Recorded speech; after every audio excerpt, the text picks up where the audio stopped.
सरकार की तरफ से यूपीएस लागू होने के बाद लगातार सरकारी कर्मियों को अब इससे नाराजगी है और नाराजगी बढ़ती जा रही है। जिन राज्यों में आने वाले दिनों में विधानसभा के चुनाव होने हैं, वहां पर भारतीय जनता पार्टी को सरकारी कर्मचारी पूरी तरह से नुकसान पहुंचाने की जिद बाने बैठा हुआ है। तो वहीं जिन राज्यों में चुनाव नहीं होने हैं, वहां के सरकारी कर्मचारी लामबंद होकर सरकार के खिलाफ आवाज बुलंद करते हुए नजर आ रहे हैं। कर्मियों का कहना है कि सरकार को कुछ भी करके ओल्ड पेंशन स्कीम को ही लागू करना पड़ेगा। अगर लागू नहीं होती है तो हम आंदोलन करेंगे और करते रहेंगे। यूपीएस लागू होने के बाद हमारी बात अटेवा के राष्ट्रीय अध्यक्ष विजय कुमार बंधु से भी कई बार हुई। उन्होंने भी साफ तौर पर इस बात को साफ किया कि हम तब तक सरकार के खिलाफ आवाज बुलंद करते रहेंगे जब तक सरकार ये शिगुफे देना बंद नहीं करती। सरकार को परमानेंट सॉल्यूशन देना पड़ेगा और वो सिर्फ ओपीएस है। कि पहली बात तो 2004 में एनपीएस लागू हुई और आज 24 है, 20 साल हो गया। 20 साल जिस एनपीएस की यश गाथा गाई जा रही थी, अचानक क्या हो गया कि वो बदल दिया गया। तो क्या अब एनपीएस बुरी हो गई, जो हम लोग पिछले कई सालों से लगातार कह रहे थे? अब आपने कहा यूपीएस आ गया। यूपीएस में क्या कोई सिस्टम बदला? क्या कंपनियां बदली? क्या उसका तरीका बदला? एनएसडीएल उसमें बदला, पीएफआरडीए भी बदला, उसका कोई सिस्टम बदला? कुछ नहीं, सिर्फ नाम बदला गया है। एनपीएस पे लोग नाराज़गी थी तो उसको यूपीएस बना दिया गया। और अभी तक जो डिटेल आई है, अभी बहुत सारी चीज़ें नेपथ्य में भी हैं, आना बाकी हैं, लेकिन अभी तक जो आई है वो लबोलुआवे है कि उससे कोई फ़ायदा कर्मचारी का नहीं हो रहा, बल्कि नुकसान होने जा रहा है। जैसे नुकसान की पहले अगर ओपीएस की बात करें तो 20 साल में उसको फुल पेंशन मिलती थी, आपने उसको 25 कर दिया। इसमें देश का सैनिक बल लगभग उसकी सर्विस 20 साल के आसपास रहती थी। अब वो तो इस सिस्टम से हो गया बाहर पूरी तरह से, राष्ट्रवाद की इस सरकार में। दूसरा, एनपीएस का पैसा उसको वापस मिलता था, आपने उस पैसे को भी आपने वहाँ जब्त कर लिया। तीसरा, इसमें आपने कहा कि हम 6 महीने की आपका लास्ट में वेतन उसको दे देंगे, जबकि उसकी कटौती एनपीएस के तहत जो आप 10% ले रहे हैं उससे ज़्यादा होगा। तो हर तरह से इसमें भी एक प्रकार से बहुत ही दिमाग लगा करके जो जिन लोगों ने लगाया होगा उन्होंने कहा नाम बदल दीजिए, उससे आक्रोश खत्म हो जाएगा और बता दिया जाएगा तो ये तो यूपीएस जैसी है, ओपीएस जैसी है। तो मैं ये कहना चाहता हूँ कि अगर ओपीएस जैसी है तो ओपीएस देने में क्या दिक्कत है? एक बात कही गई कि लास्ट वेतन का बेसिक का हम 50% देंगे, उसका आधार जो भी दिया है वो तो और ख़तरनाक है, बल्कि उससे ज़्यादा तो एनपीएस में उसको वापसी वाला पैसा, पेंशन वाला पैसा नहीं, वापसी वाला पैसा वापस आए, वो कम हो जाएगा।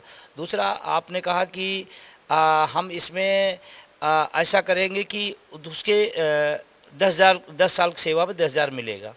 ठीक है, आपने किया है, लेकिन आपको जब सारी चीज़ें कि आप ओपीएस के ही इर्द गिर्द कर रहे हैं तो आपको इतनी घृणा या इतना उससे परहेज क्यों हो रहा ओपीएस से?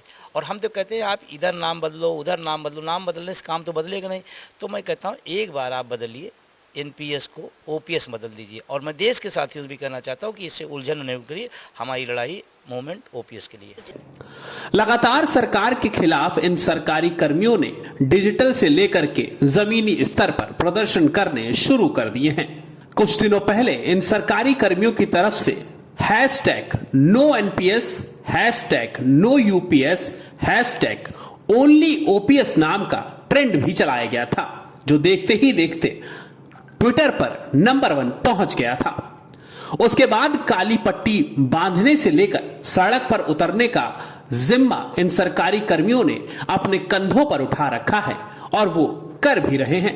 आने वाले दिनों में भी प्रदर्शन कई और रुख के देखने को मिलेंगे, लेकिन इन सब का सिर्फ एक ही मकसद है कि सरकार कुछ भी करके ओल्ड पेंशन स्कीम को लागू करे। ओपीएस के फायदे गिनाते हुए कर्मचारी जहां नहीं थकते हैं, तो वहीं सरकार की तरफ से एनपीएस की वाहवाही और उसके बाद ओपीएस की बड़ाई करते हुए थका नहीं महसूस किया जा रहा है। लगातार सरकार की तरफ से कहा जा रहा है कि यूपीएस जो कि सरकार की तरफ से सरकारी कर्मियों को दिया जा रहा है, वो दरअसल एक तोहफा है। अगर सरकारी कर्मचारी इसे समझ लेंगे तो वो उनके लिए लाभकारी होगा। लेकिन सरकारी कर्मियों को साफ तौर पर ओपीएस के अलावा कुछ और समझ नहीं आ रहा है। उनका साफ तौर पर यही कहना है कि हमें ओपीएस चाहिए, हम यूपीएस और एनपीएस नाम के शिगोफों से खुश नहीं होने वाले। सरकार अगर ओपीएस नहीं देती है तो आने वाले दिनों में भारतीय जनता पार्टी को काफी नुकसान झेलना पड़ेगा। जिन राज्यों में विधानसभा के चुनाव होने हैं वहां पर सरकारी कर्मियों ने सरकार के खिलाफ वोटिंग तक करने का मन बना लिया है, क्योंकि लोकसभा चुनाव में सभी ने देखा था कि जिस तरह से इन सरकारी कर्मियों ने साफ तौर पर यह कहा था कि जो हमें ओपीएस देगा हम उसी को वोट देंगे, और उसी का खामियाजा भारतीय जनता पार्टी को लोकसभा चुनाव में भुगतना पड़ा था। बहरहाल हमारी टीम भी लगातार ओपीएस को लेकर सरकारी कर्मियों की राय जानने में लगी रहती है। इसी कड़ी में हमारी टीम ने बिहार में अटेवा के प्रदेश अध्यक्ष वरुण पांडे से बात की, तो उन्होंने भी कई अहम खुलासे किए कि क्यों सरकारी कर्मियों को ओपीएस चाहिए, क्यों वो ओपीएस की आवाज लगातार बुलंद कर रहे हैं, क्यों सरकार यूपीएस जैसे शिगोफे दे रही है, हम जो मांग रहे हैं हमें क्यों नहीं मिल रहा है। वरुण जी, आपका हमारे चैनल नेशनल टीवी पे बहुत बहुत स्वागत है। जी बोला जाए। जी, लगातार ओपीएस को लेकर प्रदर्शन जारी है। पहले एनपीएस आया, उसके बाद सरकार ने यूपीएस ला दिया। इससे कर्मचारियों में काफी ज्यादा रोष देखा गया है और कर्मचारी लगातार यही कहते नजर आ रहे हैं कि उन्हें सिर्फ ओपीएस चाहिए। इस पर आपका क्या कहना है? बिल्कुल, सारे कर्मचारी एकदम लामबंद हो गए हैं। उनका सिर्फ एक ही डिमांड है, पुरानी पेंशन लागू करो जो हमारे बुढ़ापे की लाठी है। ये सरकार ने यूपीएस लागू करके हमारे साथ छल किया है। हमारे 10% राशि को जब्त करने के बदले हमें एश्योर्ड पेंशन दे रही है, जो कि हमें कतई मंजूर नहीं है। हम सरकार से विनम्र आग्रह करते हैं कि हमारे जो पुरानी पेंशन व्यवस्था थी उसको लागू की जाए। जी, अगर बात करें हम सरकार की, तो सरकार लगातार इसके पहले ये कहती नजर आई थी कि एनपीएस बहुत अच्छा है और कर्मचारियों को एनपीएस को अपना लेना चाहिए, लेकिन अब वहीं ये बात कही जा रही है कि यूपीएस बहुत अच्छा है। इसको लेकर जो अश्विनी वैष्णव ने, उन्होंने भी ये कहा कि अगर इसको कर्मचारी अपनाते हैं तो उन्हीं का लाभ होगा। तो इस पर आपका क्या कहना है? देखिए मैडम, मैं बताना चाहूंगा, वही लोग कह रहे हैं ओपीएस अच्छा है जो पहले एनपीएस करते थे, और वो लोग हैं जो ओपीएस ले रहे हैं। जो लोग ओपीएस ले रहे हैं वही पहले कह रहे थे एनपीएस अच्छा है, और वही आज कह रहे हैं ओपीएस अच्छा है। कोई व्यक्ति जो एनपीएस में है आज तक न अभी न पहले कभी नहीं कहा कि न एनपीएस अच्छा था न यूपीएस अच्छा है। हमारा सिर्फ एक ही मांग है, ओपीएस ही अच्छा है, पुराना है वही हमें दे दीजिए बस। जैसा कि 29 अगस्त को ट्विटर पे अभियान चला गया, no NPS no UPS only OPS. इसी के साथ 2 से 6 सितंबर तक देश भर में वहां पर काली पट्टी बांधकर शिक्षण और कार्यालय काम किए जाएंगे, और 15 सितंबर को राष्ट्रीय कार्यकारिणी की बैठक दिल्ली में की जा रही है। तो क्या आप लोग वहां पे जाने वाले हैं? बिल्कुल, हमारे एनएमओपीएस के राष्ट्रीय अध्यक्ष विजय कर बंधु जी का आह्वान हुआ, और हमारा पूरे देश में सारे शिक्षक कर्मचारी पदाधिकारी 2 से 6 सितंबर तक हाथ में बालू काली पट्टी लगाते हुए इस नई नीति का विरोध कर रहे हैं। और हम लोग लगातार सरकार से डिमांड कर रहे हैं कि इसको रद्द करके ओपीएस लागू कीजिए। और हमारा राष्ट्रीय टीम, राष्ट्रीय कार्यकारिणी 15 सितंबर को दिल्ली में बैठेगी और अपने किए गए आंदोलन समीक्षा करेगी, और आगे जो आंदोलन करना है उसका भी घोषणा करेगी।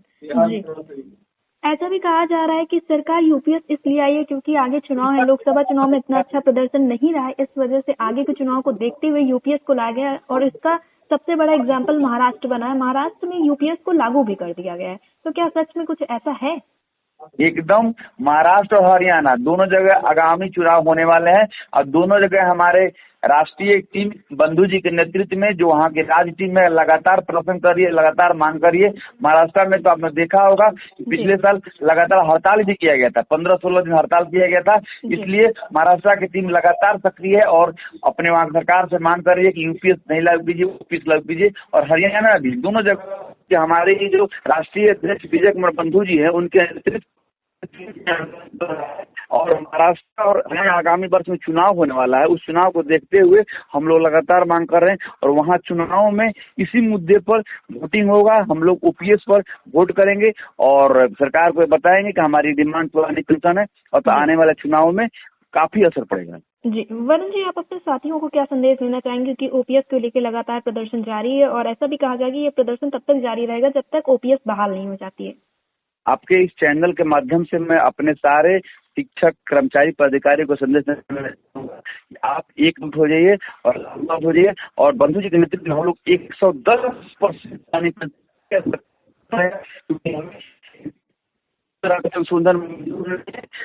इसलिए हम यूपीएस का भी विरोध करें और सिर्फ पुरानी पेंशन की मांग करें ओपीएस का। जी, वरुण जी, एयरटेल टीवी से जुड़ने के लिए बहुत बहुत धन्यवाद। आपका लगातार सरकारी कर्मियों की नाराजगी बढ़ती जा रही है। डिजिटल से लेकर सड़क तक प्रदर्शन किए जा रहे हैं। जिन राज्यों में चुनाव है वहां पर भी प्रदर्शन हो रहा है और जिन राज्यों में चुनाव नहीं है वहां पर भी प्रदर्शन हो रहा है। आने वाले दिनों में ये नाराजगी और बढ़ेगी। सरकारी कर्मियों या यूं कहे अटेवा जो कि ओपीएस की मांग की लड़ाई हमेशा से लड़ता आया है, उन लोगों ने दिल्ली में एक राष्ट्रीय अधिवेशन करने का भी प्लान बनाया है जिसमें सरकार के खिलाफ रणनीतियां तय की जाएंगी और ये मांग रखी जाएगी कि अगर आप ओपीएस देते हैं तो ठीक है, नहीं देते हैं तो नाराजगी झेलनी पड़ेगी। बहरहाल सरकार के सामने अब समस्याएं खड़ी हैं क्योंकि यूपीएस नाम की हड्डी ना तो सरकार निगल पा रही है ना उगल पा रही है। ओपीएस देते बन नहीं रहा, यूपीएस की तारीफ करते थक नहीं रहे, लेकिन नाराजगी का दायरा बढ़ते जा रहा है। अब देखना यह होगा कि ओपीएस की मांग कर रहे इन सरकारी कर्मियों को आने वाले दिनों में क्या मिलता है। क्या सरकार बैकफुट पर जाती है या फिर वो यूपीएस को कुछ और नए तरीके से बनाकर जनता के सामने या यूं कहें सरकारी कर्मियों के सामने पेश करेगी। डेस्क रिपोर्ट, अटल टीवी।